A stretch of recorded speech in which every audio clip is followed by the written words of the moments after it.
Selamat datang kembali di kelas Profesor Anime. Bagaimana kabar mahasiswa anime semua? Profesor harap mahasiswa semua dalam keadaan sehat sehingga dapat mengikuti diskusi anime kita dengan semangat yang membara. Profesor meminta maaf karena akhir-akhir ini tidak mengadakan kelas karena Profesor sedang mengalami beberapa gangguan. Seperti biasa, sebelum memulai kelas kita kali ini, silahkan para mahasiswa anime sekalian untuk bersensi terlebih dahulu dengan mengklik tombol subscribe, like, dan nyalakan lonceng notifikasinya agar mahasiswa semua tidak ketinggalan kelas Profesor Anime. Topik kita pada kelas kali ini yaitu review manga One Piece chapter 1012. Di chapter terbaru 1012 ini, 9 sarung pedang merah atau Akazaya 9 akan menjadi fokus utama cerita. Selain itu, pada manga One Piece chapter 1012 ini, Eiichiro Oda juga akan menampilkan Yamato, Momonosuke, Shinobu, Sanji, Zoro, Law, Zeus, Big Mom, Nami, Usopp, dan Ulti. Tanpa lama-lama lagi, langsung saja kita mulai kelas kita kali ini. Manga One Piece chapter 1012 ini berjudul Pusaran. Di sampul One Piece 1012 kali ini, kita akan melihat Kid membuat burung logam, sementara satu keluarga burung kecil membuat sarang di kepalanya. Kemudian, cerita dimulai dengan Red Scabbard atau 9 sarung pedang merah yang berada di lantai 3. Mereka berlari untuk membantu Momonosuke. Izo mengkhawatirkan Kiku yang satu lengannya telah tertebas saat bertarung dengan Kaido. Izo bertanya pada Kiku, apakah lengannya baik-baik saja? Dan Kiku menjawab bahwa bagi seorang samurai, lukanya hanya terasa seperti gatal. Kiku lalu menyebutkan bahwa hatinya juga sedikit gatal pada hari Izo tiba-tiba menghilang meninggalkan Wano. Izo meminta maaf kepada Kiku karena tiba-tiba meninggalkannya. Mendengar pembicaraan Izo dan Kiku, Kawamatsu bertanya kepada Izo. Menurutnya, apa yang akan terjadi dengan Wano setelah mereka mewujudkan keinginan Oden, yaitu membuka negara Wano untuk dunia. Izo pun mengatakan mereka bisa membicarakannya begitu mereka bertahan dalam pertempuran Onigashima ini. Menanggapi pembicaraan kedua temannya, Kinemon kemudian menjelaskan strategi yang harus mereka lakukan. Kinemon mengatakan mereka kalah jumlah di semua lini, jadi mereka harus berpisah dan pergi untuk membantu semua orang dalam pertempuran ini. Dalam hal ini, Kinemon menawarkan diri untuk menyelamatkan Momonosuke sendirian. Kiku pun meminta izin untuk menjadi orang yang menghabisi pengkhianat mereka, yaitu Kanjuro. Kinemon mengizinkannya dan menyuruhnya untuk ikut dengannya. Sedangkan anggota 9 sarung pedang merah yang lainnya berpisah dan pergi ke arah yang berbeda-beda untuk membantu pertempuran di Onigashima. Baru saja berpencar dari 9 sarung pedang merah yang lain, Nekomamushi bertemu dengan Sicilian dan Ming Monyet Bariete. Dari keduanya, Nekomamushi mengetahui bahwa Pedro sudah mati dan pembunuhnya juga berada di dekat Onigashima, yaitu Perospero yang merupakan putra pertama Big Mom. Saat ini, Perospero sedang melawan Carrot dan Wanda. Setelah mengetahui hal itu, Nekomamushi melompat bergegas mendahului yang lain. Sesampainya di tempat Perospero, Nekomamushi sangat terkejut melihat Wanda dan Carrot yang sedang terkapar.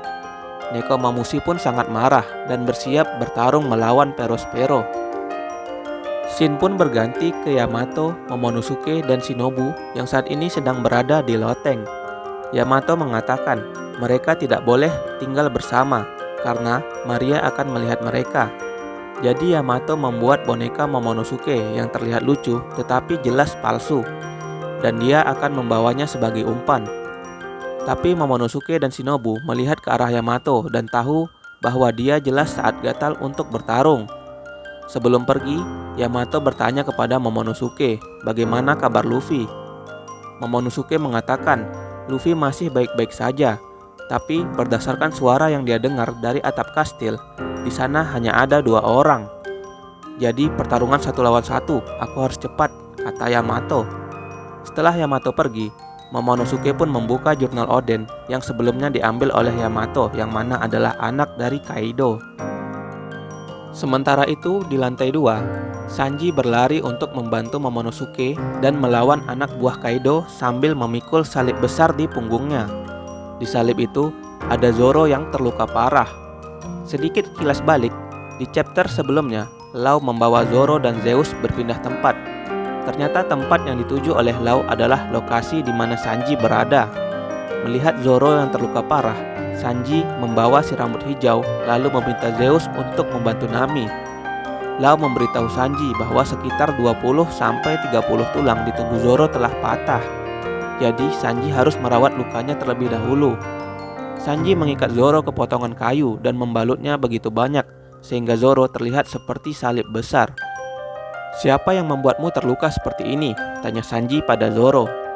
"Kaido dan Big Mom," jawab Zoro. "Oke, itu bisa dimengerti. Lalu bagaimana kabar Luffy?" tanya Sanji kembali. "Sepertinya dia mengerti sesuatu. Dia pasti akan menang," ucap Zoro. Mendengar jawaban Zoro, sama halnya dengan Zoro, Sanji juga yakin kaptennya bakal menang melawan Kaido.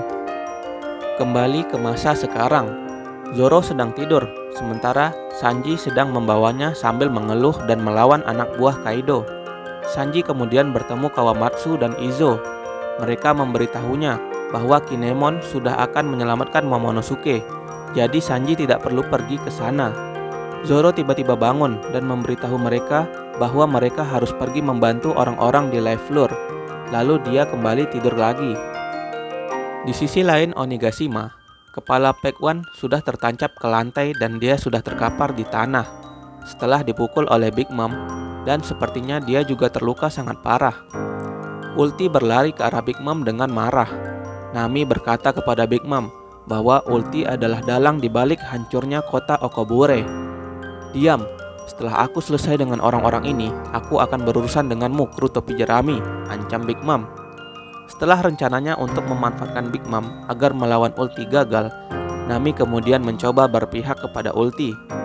"Ulti-chan, ayo kita kalahkan Big Mom bersama-sama," ajak Nami. "Diam, setelah aku selesai dengan Big Mom, selanjutnya adalah giliran kalian," jawab Ulti. Lagi-lagi rencana licik Nami untuk menghasut agar salah satu di antara Big Mom dan Ulti berpihak padanya gagal.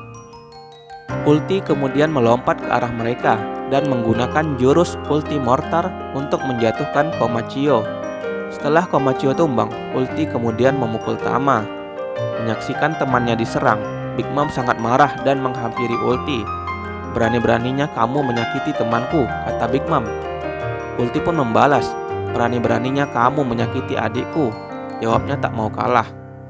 Tiba-tiba Nami melompat ke arah Ulti dan memukulnya dengan menggunakan petir, membuat salah satu anggota Flying Six itu jatuh ke tanah. Melihat Ulti yang telah tumbang, Usopp kemudian mengajak Nami untuk kabur. Tetapi navigator andalan topi jerami ini menolaknya. "Aku tidak bisa lagi setelah apa yang dia lakukan kepada seorang anak kecil. Aku sangat marah. Aku akan menghancurkan wanita ini di sini," kata Nami. Itulah tadi review manga One Piece chapter 1012. Menarik melihat bagaimana pertarungan Nami melawan Ulti.